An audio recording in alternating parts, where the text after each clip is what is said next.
Alright, first off, let's look at the interior of the Volvo EX30.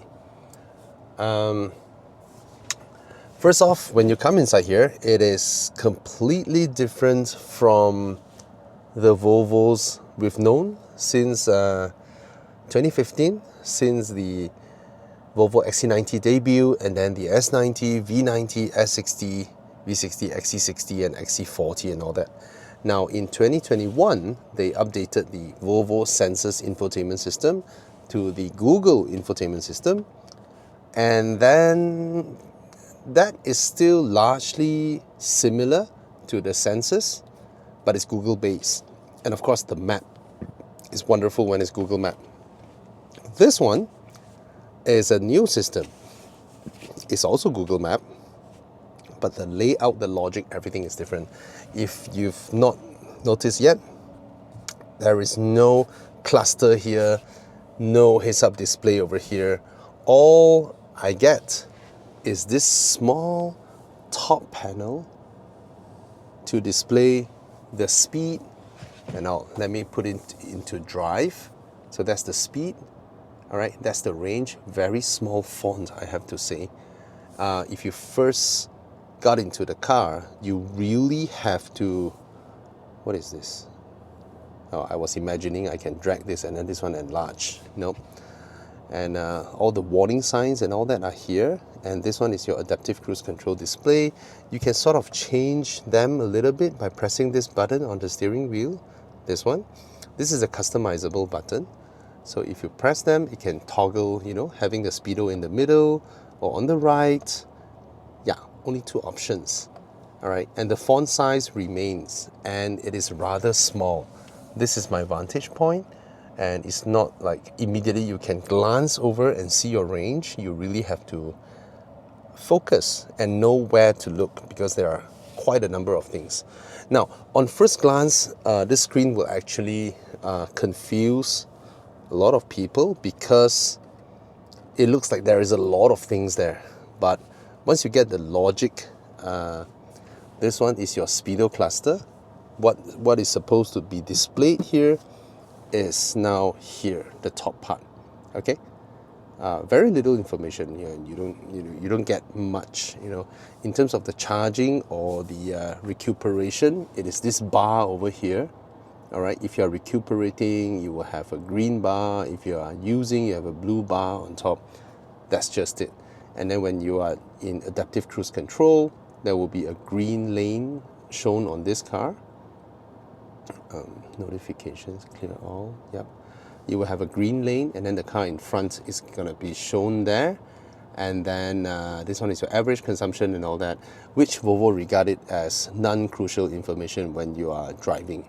All right, this is the map, and again, no cars can beat Volvo when it comes to in-car built-in navigation now, because it runs on Google. All right, so the good, is it good and bad? I mean, the good thing is that you don't need to immediately come into the car and need Android Auto, Apple CarPlay to have a usable navigation system based off your phone. You don't need that. It's the only one with Google Maps. You can access everything, and if you log into your account, then you can have your past searches and all that, your favorites. Yeah, very, very user friendly. Okay, when it's Google, and it's just nice and familiar. All right, these are customizable, I suppose, because that's your phone, that's your music. Okay, and these are the shortcut icons over here: Bluetooth, media, radio, phone, camera, or the car's camera. Yeah, I thought it looks like a phone, right? And then you have a camera button. Yeah, the camera is all right. I mean, the rendering, Volvo's rendering has been good all this while. And finally, we can have a reverse cam or front camera and 360 both together. In previous Volvos is always either or. All right, finally we can have that. And then if you go back to home, and then you have the Google Assistant over here, which you can talk to it. All right, and then here's for opening the trunk. Here's your heater. All right, and then this one is the glove box, which is not here. Have you ever been in a car and then you're like, oh, it's very hard to reach the glove box. I wish it is nearer. Perhaps that's the reason why they did this. Yeah, the glove box is here. But I know what's the reason they do that. Let me go to that later. That has to do with a lot of what the car is made of and the ideology behind. Okay? So that's all you see. And then over here at the steering wheel is rather simple as well. This is the new trend now, a single panel with different zones differentiating where you touch and deciding what you want it to do. But whatever you're pressing, the thing just goes a single way. The whole thing is being pressed, and yeah, no choice about that. A lot of cars are doing that. And then here you have the wiper and the signal stock, everything in one. And here would be the gear lever, which I don't think anyone can simplify it better than Volvo. It's just super logical. And the other day I was in the Zeekr as well. So let me go into this. Now this one, nothing much. This is just the IR to look at you, to see your eyes, whether it's looking at the road, or to see with your mouth whether it's open or not. If it is open, it will say you're tired, you're yawning, you better get some rest, something like that. All right. Now when you go to drive, it is this one, and then you engage drive. When you go reverse, up, push, and it's reverse, and then one time will be neutral. Okay. And then you press here, you will go into P. There are no electronic parking brakes, no start button, nothing. The only thing you can do once you arrive at your destination is just to press P. Okay? Now, look at this little icon over here. I love how Volvo further simplifies adaptive cruise control. I've always said Volvo is the easiest to engage adaptive cruise control, and now it got even easier. So the logic is simple. You press down to drive, you press down again to ask the car to help you to drive. That's it. But Volvo has a minimum speed to engage, all right? I think so. Like if I'm in drive and then my foot is off the brakes and then engage, unavailable, seatbelt unfastened. I forgot to fasten my seatbelt. Let's fasten my seatbelt. See whether the car still has that minimum speed requirement to engage. I think it does. I remember going too slow and it doesn't allow me to engage it. Rolling. Nope. Yeah, low speed ACC unavailable. For Zeekr, you can enable it anytime. At any given point of time, you just enable it, and then when the car in front starts moving, it will start moving. Volvo still retain that when it's stopped for too long, it will start moving. If it is not too long, it will start moving. After that, you need to press the plus button here, or you tap the throttle for it to continue moving. Okay?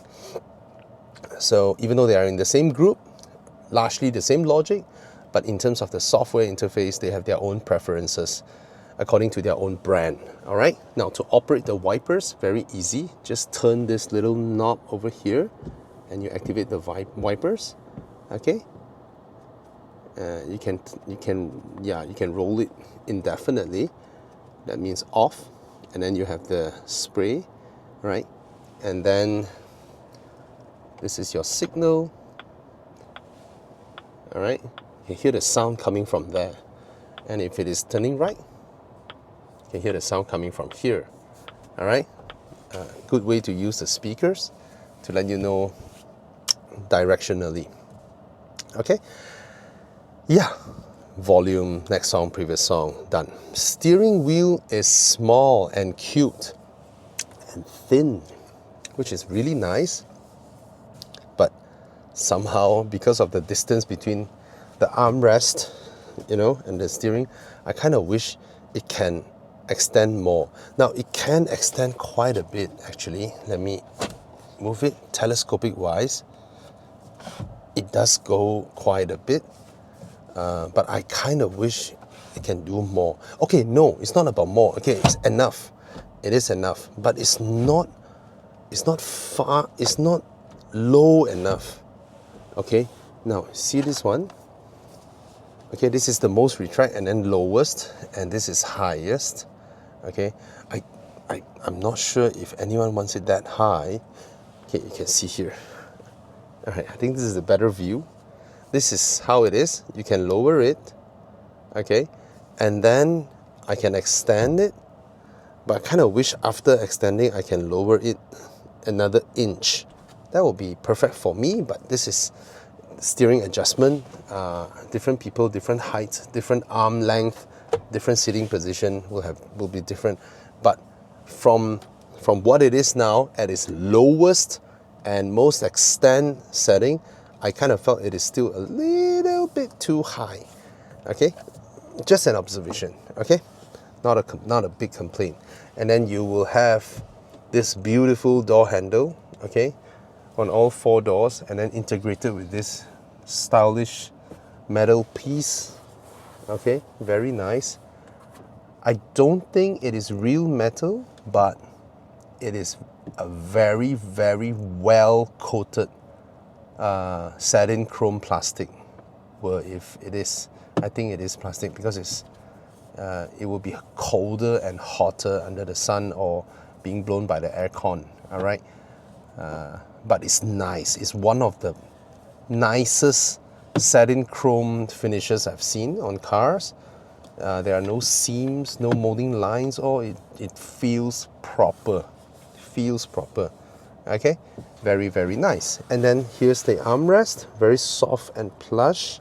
Even though in this color it may not be the best appealing combination of having blue and black. All right, but I reckon if it is another color, it will be more appealing. You know, like light cream color. If this part is let's say green and these are cream, or you know, light brown and green, I think it will look a lot more appealing than this current combination. I do not know what options are available, so don't quote me assuming there is a choice out there. Okay, I don't think so. Right, and mainly this is black because that's how when it's, I don't know, recycled, probably I don't know what else they add into the mixture, okay, to make the recycled plastics. Okay, this whole part is recycled plastic, and this blue fabric, and the armrest actually looks floated, but it's connected back here, but it's comfortable and the reach is okay. All right, you will feel that the whole door card is very different from the Volvos that we've gotten used to, you know, the S60, XC40 and all that. You feel like, hey, why it feels cheap? What is this? Why does it feel cheap? Okay, well, it's intentional. Let me tell you this, it is intentional. So when Volvo embark, okay, should I even go into this topic? Not yet. I will continue the interior first before I jump into this whole thing. All right.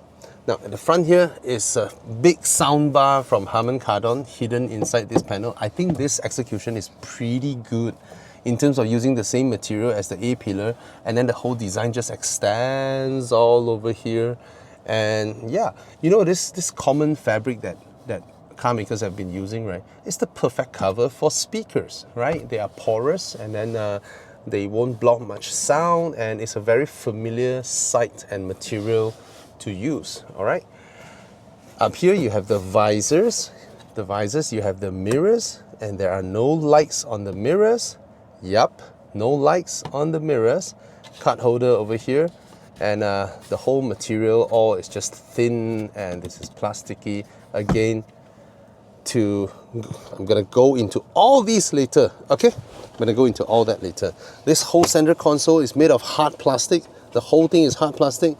You have this little piece here that has strips of rubberized material at the back. I think you can adjust this or plug this off. But yeah, this part is rubber, as you can see, to hold your phone. and the wireless charging is on this side only, not this side. There are no, I feel some cold air. Are there vents? No, no. Nope. Is there some? No, I'm not sure. Okay. And then this whole thing is just open. So you can have your entire handbag and just drop it here. Okay. You have a bottle, drop it here. You have you take away boxes and boxes of Nando's or rice, just put them here. So visually, when you look at it, it looks as though it is a very cost-cutting. Yeah, yes, it's cost-cutting. This goes back to what I want to discuss later, further towards the end of the video. All right. So the rubberized material actually helps to hold your phone, right? Yep, it helps to hold your phone while it's charging, but unfortunately my charging is here, the wireless charger is there. Okay, unfortunately. And if I fold it up, it may be a tad too fat. Ugh. Oh yeah, it works. Does it charge? Charging your device, remove key card or other objects. All right, not bad, but I can't see at what rate it is charging. Can I adjust? Is this intentional? Allowing me to adjust? I'm not sure. Oh, wow, this is the lock. I didn't know that. Now I can't open this. But if I push it down, I can. Wow, I just learned this. Really? This is the lock? How does it lock? I'm curious. I am extremely curious now. How does it work? Okay, I close this. Yep, it opens freely. Ah, you guys, get out of the way. Okay, close and open freely. But now I cannot pull this. So there must be some mechanism here that pushes in. Now I push it up and this is locked. Or sort of. Alright, cool. I believe that's intentional. Anyway, and you open this up, you have a rubberized panel down here. Look at that, it's rubberized. So the things don't make too much sound when they move around. And you have two USB-C ports over here, and there's an indent over here for the cables to run out. Now, I'll be honest with you, first day when I got into the car, I felt this whole part looks, hey, why does it look so cheap? It's just plastics, you know. This has a rubberized layer. Okay, I'll go to that cheap topic later. Here is your window control buttons. All right, and this is the first Volvo that doesn't need a child lock button. Okay, this is unlock, this is lock. Okay, you see a rear word over here because there are no window control buttons at the back nor on the doors. They're all here. You press rear, just press rear to open the rear window. Does it go all the way down? Oh yes, it does. All right, so it works the same, just that you have to press or unpress this to choose front or rear. This one doesn't open up. This is rubberized. No, this is soft touch material, just as the dashboard is. Some injection mold polyurethane kind of material. Pretty nice, but there are no textures on it. It's just straight up. That's it. And then this one is interesting. There you have your cup holders. Okay, you know, you see these rubber pads just to hold your drinks in place. No moving parts. This is the Volvo transponder key. Unfortunately, the test cars one run out of battery, so it doesn't. Yep, and then you can pull this off, and this can be your normal compartment when you're driving. You put your stuffs in there, and then you can pull it back out. Now, if it's too long, you only need one cup holder. You can do this. So it's one cup holder. Push it all the way in. It's perfect. Doesn't obstruct you. And another good thing is that this kind of low center console also means that sometimes when you park, when it's too near, you can cross over to the other side pretty easily. But I'm not sure if that's the reason they designed it to be like this. And That's it. That's the front passenger compartment of the EX30. Now you can see outside is a bit warm. It's not a bit warm, it's pretty hot these days. The sunlight is bright, and if you turn around, there is a giant panoramic roof that is tinted, but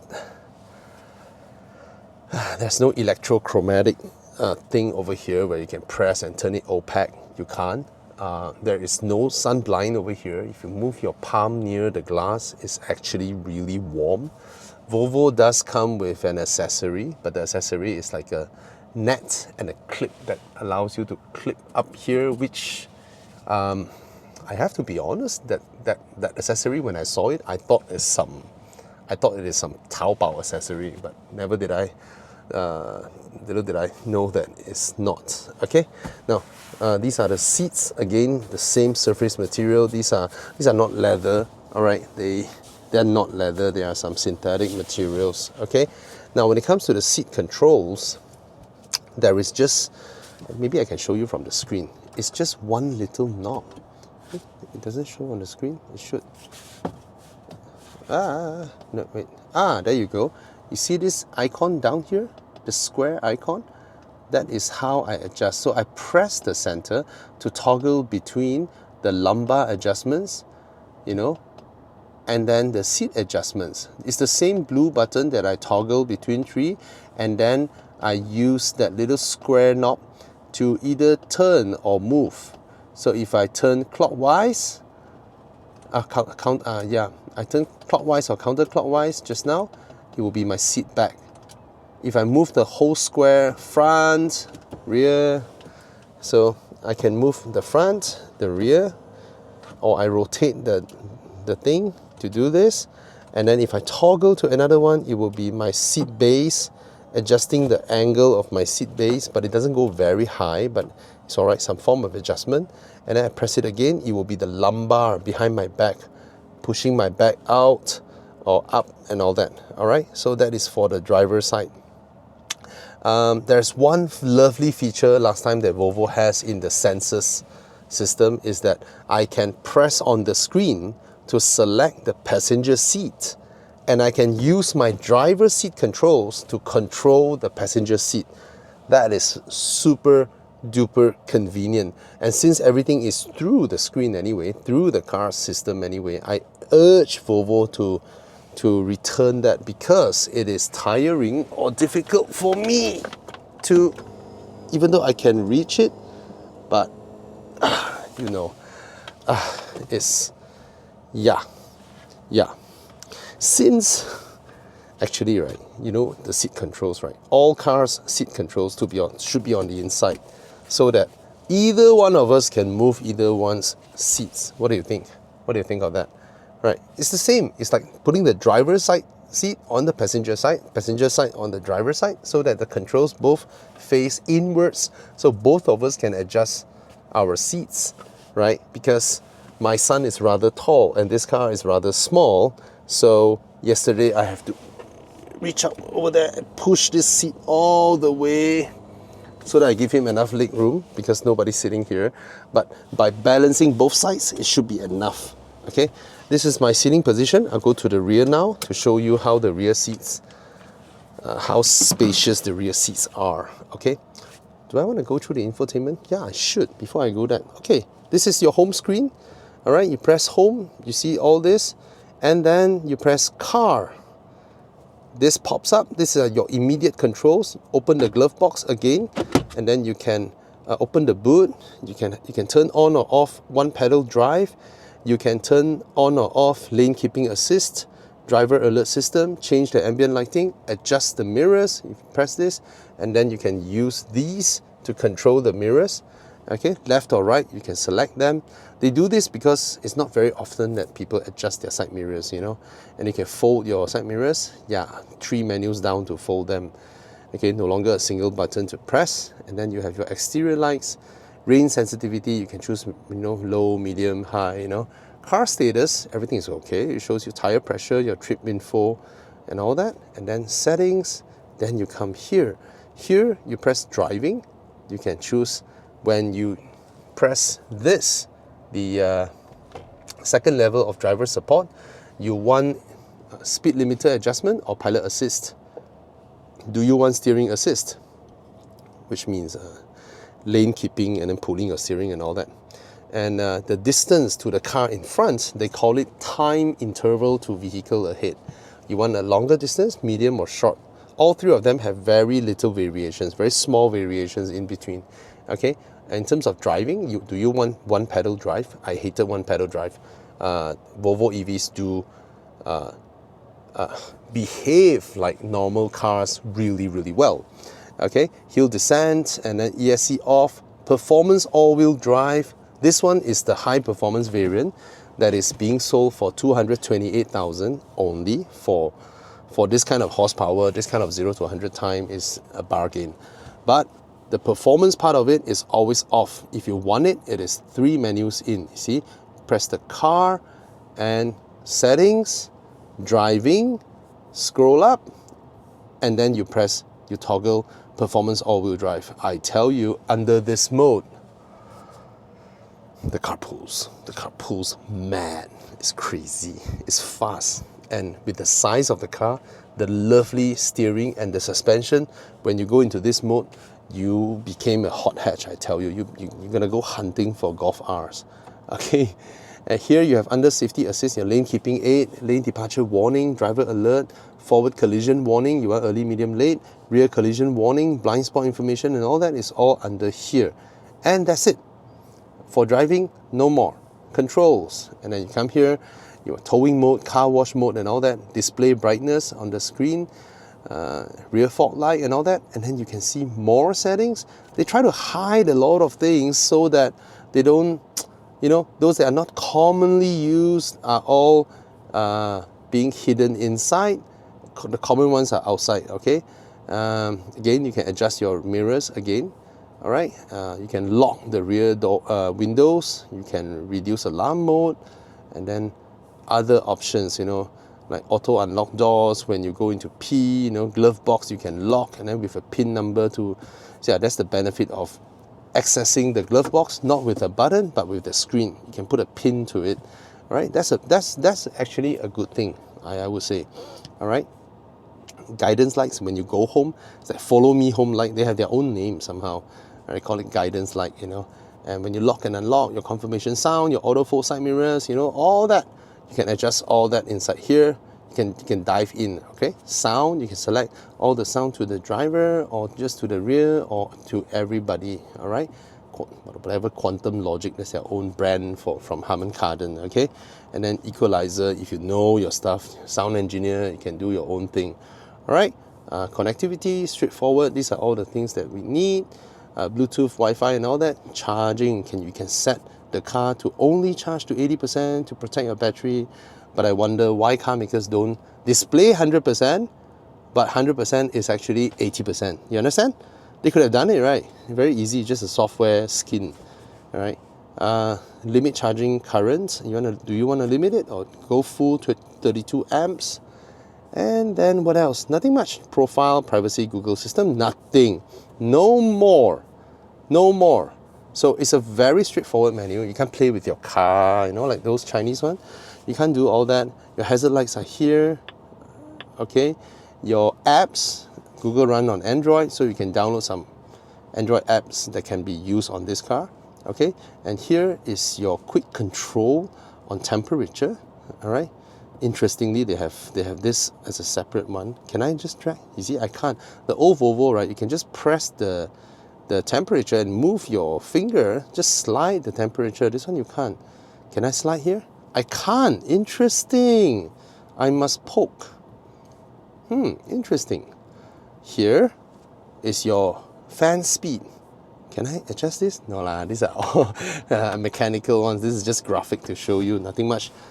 PM 2.5, good. And then they have a, what do you call that? Air quality, filter and all that. All right. So Volvo is very heavy on this. You can press max aircon, blast you, air recirculation. They don't even use the old logo where you have a car and then you have the arrow pointing out or in and that. All that, right? They don't do that. And turn it off, automatic, and that's it. You can set a timer with, I don't know what else. That's it. That's it. Nothing else in the infotainment system. Okay, let's go to the rear seats, shall we? I'm in P. Okay, please don't turn off the car. Oh yeah, it won't turn off the car unless I lock it.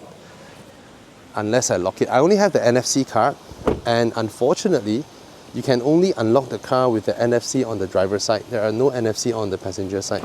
Now that's my seating position, and look at the doors. The doors, unfortunately, I have to say this, a lot of European cars, right? Guys, I know you guys love small cars, all right, European car makers, but when your car is small, your entry is small, the doors should at least reach 80 degrees, right? I mean, I know you Japanese can do 90 degrees. 90 degrees will be perfect, right? But if you can't do 90 degrees, perhaps 80 degrees, this is like 70 degrees, you know? This is 70 degrees. I'm standing exactly perpendicular to the car, and there is no view into the interior, all right? Now, this is how much room I'm left with when that is my seating position. I am 5'11", 180 cm, and it is tight. It is tight. My seating position, my driving position results in my seat back is behind the B pillar. So now you know this is a small car. This is essentially, okay, I can adjust myself to optimize for rear passengers. That's not a problem at all. I can do that. I'm putting this setting solely because as I'm coming back after dropping the kids, there's no need for me to optimize since I have no rear passengers, right? But this is how much room I'm left with as the rear passenger. But one good thing is that they know their cars is small. The whole seat back is cushy and plushy. At least burying my knees inside it is not that uncomfortable, but it is tight. That's all I have. Seat back angle and all that is acceptable, but there's nothing you can do. There's no adjustment, nothing, all right? And this part is soft touch, the same materials as the front. There are no aircon vents at the back. You can only rely on the air that flows from the front. There is no armrest as well. And this seat, look at that. Look at where my knees are, okay? The back of my knees, that means these are optimized for kids, okay? My daughter can sit here perfectly well, but she's used to big cars and she's like, why is this car so small? Oh, there are window buttons at the back. Oh, I didn't notice that. They're here. So the front, I can control the back ones, but the rear ones are here, and then you have your, what do you do that? Slot a phone here. And you have two USB-C ports over here, and this large tray that, yeah. Oh, this is cute. Look at that. Some clouds. A moose, or is that an elk? What does this do? Nothing much. That's the rubberized tray there. So you can put your snacks, put your stuff, and then, yeah. I know a lot of you will be like, what? This is so un-Volvo. This is un-Volvo. Right? I get you. And you have lights. Yeah. Armrest. That's it. That's the rear. Oh, there are 3 sets of seat belts at the back here. So there's a kit and whatnot. There's no booster seats and all that here. It's just simple. All right, your ISOFIX. And how do you open that? Okay, the ISOFIX mounts are here. I believe you pull this off. Okay, it's just a flap covering it. And then you have your seatbelt height adjustments. And that's it. Hook points and all that. So this is a small car. Now, this car has a problem with visual, because when people saw this car on photos, right, everybody loved it. It's a handsome car. It is a, let me show you the exterior while I am talking about this. It is a very good looking car, okay? It is a very, very handsome looking car, all right? The designs are brilliant, okay? The rear tail lights that wrap around, and you have this pillar lighting. You know, the old Volvos, they always have that, and then they connect down. And Volvos always have this broad shoulder line. So all this family design language is in this car. And you have the proud Volvo logo. Even though I do not like the font, they should have updated the font. Oh yeah, this is the boot opening button. Okay, and that's the boot size. Decent, not huge. These are your cables. You have an under tray storage. This is thick and nice. And then you have your safety triangle warning. You can drop the seats down. No levers, nothing to pull the seats down. There are some hook points. 12-volt socket. That's it. This one is a strap. You can remove this. Can you store this inside? I believe you can. That is pretty spacious. This is pretty small, and you can definitely store it in. Okay, and you get a power boot. The last thing this car needs is actually a power boot, I have to say. But if they took out the power boot, then this car will be truly UNICEF-like. Now, I love car makers that does this kind of construction. Look at that, the whole bonnet. There are no bonnet cut lines over here. It's all down here. Okay, nicely styled. And then you look at the front of the car. It's a very good looking car, right? The headlights, the Thor's hammer, and then you have this, you know, air that goes over. It's nice. It's a good looking car. And then look at the Volvo logo that hides the sensors and all that. Sensors over there as well. So, yep. And then you have frameless rear view mirrors. Very nice. Look at this, side mirrors, sorry. And this yellow color is no longer available. It's limited during launch. Okay, so you take AC and DC, right, on one side, and that's about it. This is how the car looks. It is good looking. Now, why I say this car has a image issue, because the proportion of this car from photos, everybody thought it is a proper mid-size SUV. It has the classic long front proportions, slope, you know, and then a squared off rear. It is a very good looking car. Everybody thought it's a much bigger car until they see the car. They are like, wow, it's a lot smaller than we thought. And then when we get into the car, it's even smaller than we thought. It is a small car. Now, if you look at the Mini Aceman, the Mini Aceman, from proportion wise, it looks like a small car. People don't expect the Mini Aceman to be a big car. Some logos there. People do not expect the Mini Aceman to be a big car, and true enough, it is not a big car. So it fits expectations, all right? But this one, the proportion looks like a proper SUV, and it's genuinely very good looking. Just that when people saw the car in showrooms, they were disappointed, right? Because they were like, oh, I thought it's a proper family car. No, it's not. It's a small hatchback. Now, why do Volvo do this? Imagine if they were to produce this car in the size of the XC40, they will sell in huge loads loads as the replacement for the XC40, but they wanted a smaller car below the XC40. Why? Smaller car means less weight, right? Less weight. Less weight means more range, because in the EV world, batteries should be the one that carries the most weight, and batteries need to be optimized for range, and they also want to try and control the cost of the car. Not just that, they wanted to try and create a car that they can use the least in their minds, right? Okay, I truly believe when Volvo said this, okay, because Volvo is a very different company. I have great respect for Volvo, but sometimes they really do things that shoot themselves in the foot, you know? Sometimes they are too utopian, the way they think, you know, these Swedish people, right? They're like, oh, we want to save human beings. Let's not let our cars go more than 100 km/h, 180 km/h. 180 km/h will kill people. 170 km/h will kill people. So does 220, 230. Of course, the higher you go, the harder it is to control.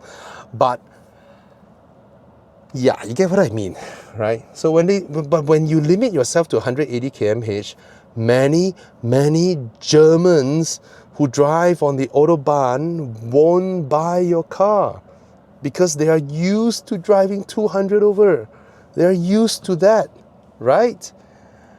Anyway, let's come back to this car. So when they wanted to create a car where it is just enough for a decent family, European family to use. Europeans love small cars. Why? They have small streets, they have tight parkings, they have medieval streets.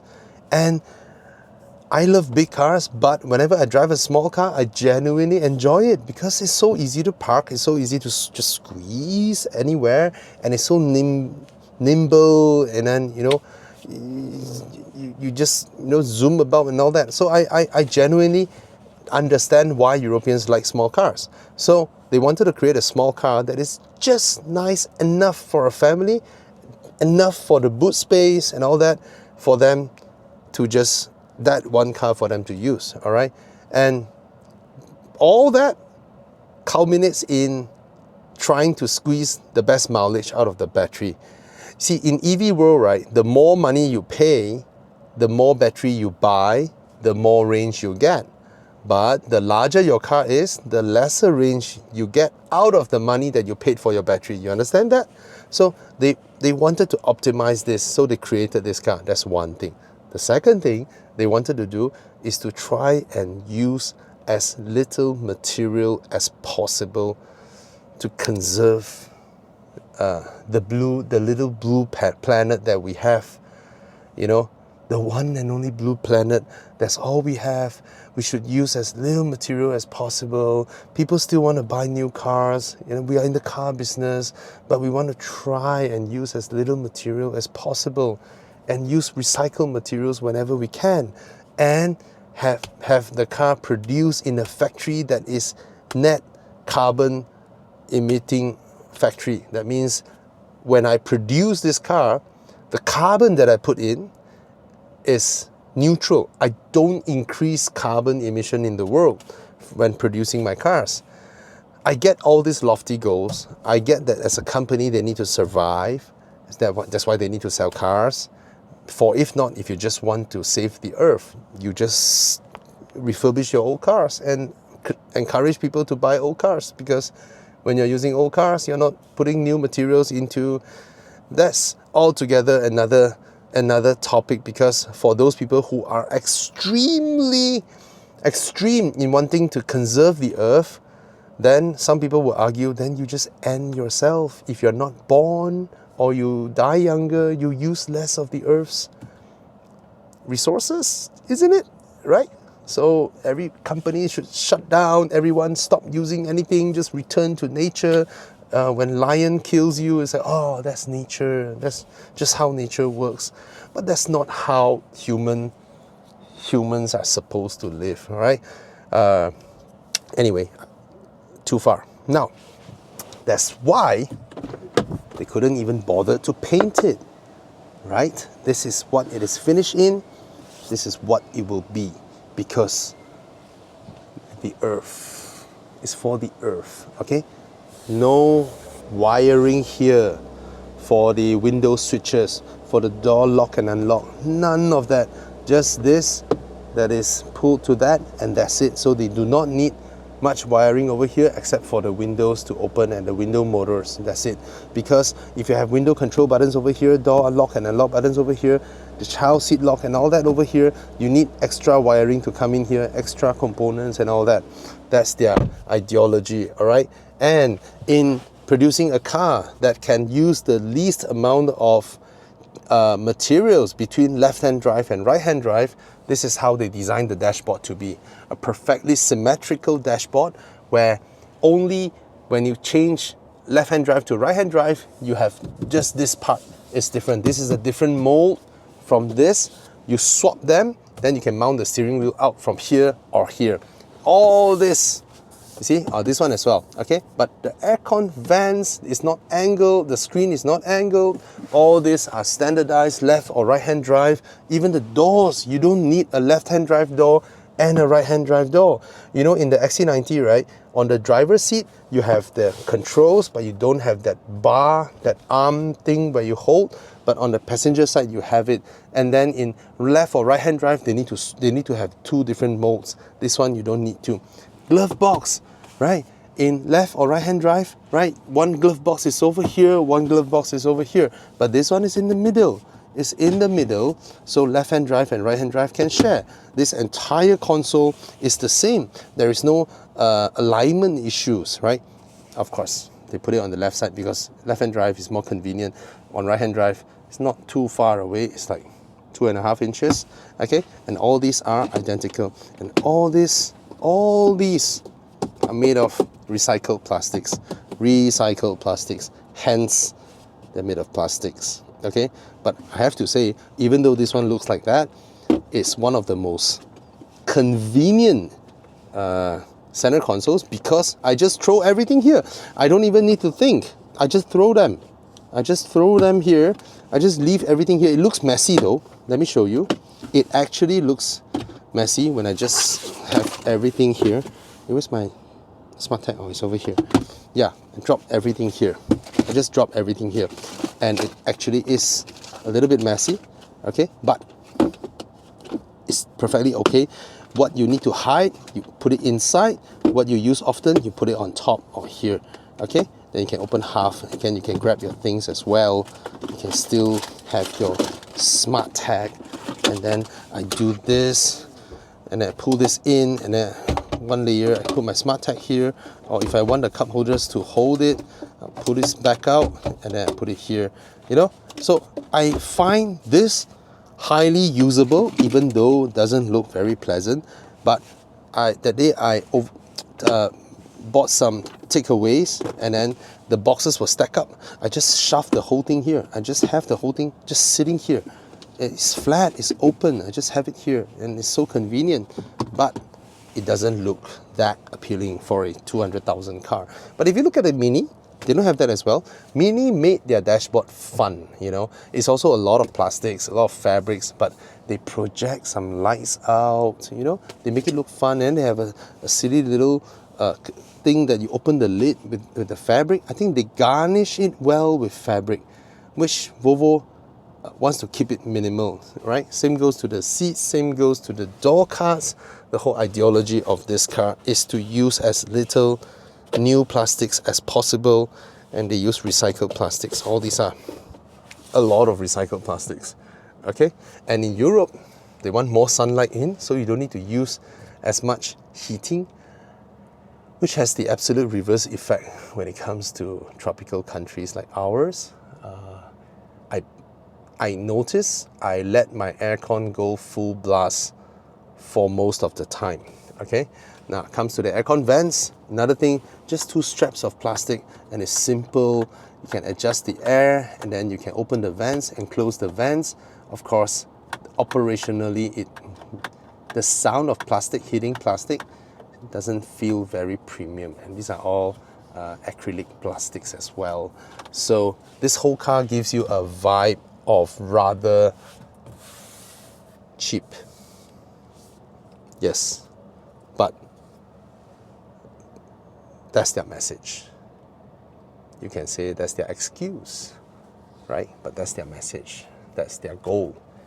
And Europeans buy that. You have to accept that Europeans accept it. You see, there are no lights here because it will use more wiring. See, this one doesn't need wiring. But I tell you what, first day I have all this, but 3 days down, gotten used to it. That's the thing with humans, gotten used to it. And I'm just zipping around town. And I genuinely think this car, okay, let's adjust to a more optimized position right at the B pillar, okay? I still can drive comfortably. This is way, way, way more car for the money than the Mini Aceman. The Mini Aceman is 218,000, only one variant. This one has two variants, 208,000, which is the lower powered one with one motor. It's not all-wheel drive, it's only rear wheel, I think. That one for this car is way more spacious than the Mini. It's way more practical than the Mini, and it's way, way, way more comfortable than the Mini. The Mini, I get it. They want to retain that Mini character. That little... Those who have driven R56 generation Minis, you will know what I mean. R53, R56, it has that... You feel all the road and everything. But this one, the suspension irons out everything. It's fantastic suspension, fantastic undercarriage soundproofing, and fantastic handling chassis ability. Even though that comfort, that immense carpeting of road impurities, bad roads and all that, comes at a little expense on the... When you steer the car, when you want to change direction, on this car, you will feel that it sits first, then it turns. Very minor. Sits first, then it turns. Okay? That's it. But I would say that within its sister cars, this one versus the Zeekr X versus the Smart, this one is the smallest, most plasticky, and but this one handles the best, and suspension pliancy, this is slightly better than the Zeekr X. Zeekr X is really good. Smart, it lets in a lot of undercarriage sounds and all that, so you can feel the most of the road on the Smart, even though it's not a sporty handling car, right? The Zeekr X global version is not sporty, but Malaysia one is sporty, because the two guys that brought in Zeekr, they are racing drivers, and they requested China to have that car suspension tuned, and it's different. So that car drives really well, steering reaction is really well, but ultimately in terms of pliancy, this one is still slightly above that of the Zeekr X. Undercarriage, filtration of road impurity, sound and all that, this one is also slightly better than the Zeekr. Okay, so I would say in terms of drive, three of them, top would be this one, then the Zeekr X, and then the Smart. However, in terms of steering feel, I prefer the Zeekr X over this, because this one, you can feel that slight, when you turn the steering wheel, there is that little slight turn, then only the car turn. Turn, then only the car turn. That is not caused by delay, that is the body sitting, then turn, sitting, then turn. But that plushness is the reason why this one rides slightly more plush than the Zeekr X, even though both are considered very plush. Okay, so I hope you understand that. No doubts about it, this is what you will get from this car, but considering that the high performance version of this is only 10,000 ringgit more than the Mini Aceman, it is a bargain. But of course the bargain, the real bargain, is the Zeekr X. But Zeekr X does not have what? The proper Volvo dealership network. Zeekr currently only have one showroom in PJ, solely for selling cars, and some sofas, that's it. One is opening up in Sunway, another one in Puchong soon. Slow start, while Volvo has the proper showroom experience, the chargers and all that. You can drive to any Volvo dealerships and charge your cars and all that. All right? Cheers.